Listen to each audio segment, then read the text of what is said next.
Hey Pioneers, welcome to the Pi Network KYC Solution Demo, where we'll walk you through how to submit your KYC application. For this, you'll only need your phone and your photo ID. Also later in this video, we'll show you how the core team processes your application with help from local human validators in your region. First, you will be asked to input your country and ID type that you'll use to verify your identity. Confirm your age and that you consent to the legal agreement. Next, take a picture of your ID photo.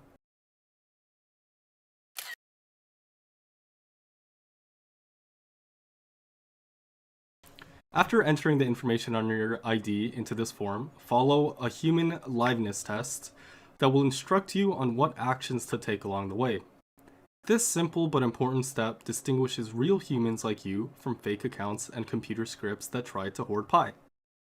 At the end of this step, you will also have to take a photograph of yourself within the application. This photograph will be compared against the picture on your ID to check if they represent the same person. In most cases, the computer algorithm is able to recognize all of the text on your ID. Most of the text on the ID is redacted, like what's shown here. In some rare cases, when it is not possible for the algorithm to automatically read the text, the amount of redaction may be reduced to request the assistance of human validators. With this example, we can see how the pictures are also removed from the ID. The pictures are extracted out and will be compared with your selfie by a different validator, and there is no audio in the liveness detection video. In any case, before a human validator sees any of your data, we are showing you exactly how they will appear to them and will only proceed in the KYC application if you consent to share the redacted version of your data to human validators. You can see that in the final step of your application.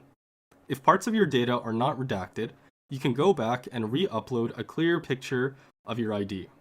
How well the machine automation works very much depends on the quality of the photo of your ID document.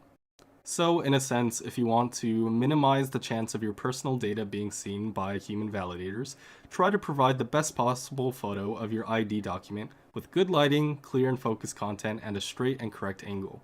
Once you are comfortable with your obfuscated data, press submit and you are now done.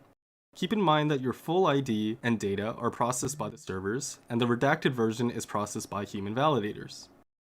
And that's all you need to do to KYC. Also note that this demo is only the current version of the KYC app, and is subject to change and improvements as it's being further developed. Now, if you're curious to know how exactly the KYC validation will be performed, continue watching this video. In this KYC solution, most steps of a KYC check will be performed by machines automatically, including data extraction from documents, data obfuscation, data matching, account name matching, and sanction screening.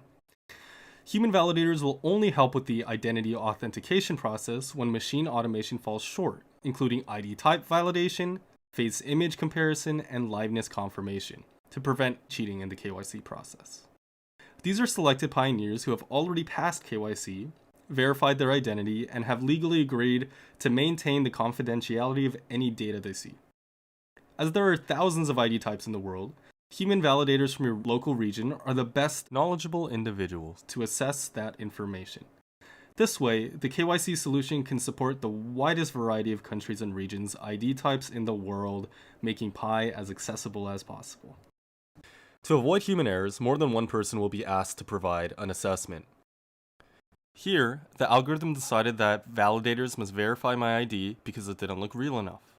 So, human validators are asked whether this looks like a real Polish passport ID or not, and since this is true, as we would know if we were Polish, we select yes. Next, the algorithm needs an assessment on whether the picture on this ID matches the Pioneer selfie. Well, obviously not, so we respond no. Finally, a human validator may be called to decide if a real living person is applying for ID verification in the liveness test video. No audio is recorded during this test. Also note that each pioneer contributes 1 pi to get KYC'd. This pi is pooled and given to the human validators for their work. Anyone can apply to become a validator as long as they have passed KYC themselves. But the process to get approved is quite rigorous and looks at many different factors. Moreover, even when a pioneer is admitted to the program, they are initially only provisional members, and they can only continue reviewing applications after they prove that their work is accurate and trustworthy. Well, that's it for now. This has been a preview of Pi Network's unique KYC process. It allows the Pi community and ecosystem to bootstrap and scale itself without the need of any external services or fiat currency outside of Pi. As always, what do you think? Please send us your feedback in the comments of this video and also in Pi chats. Thanks!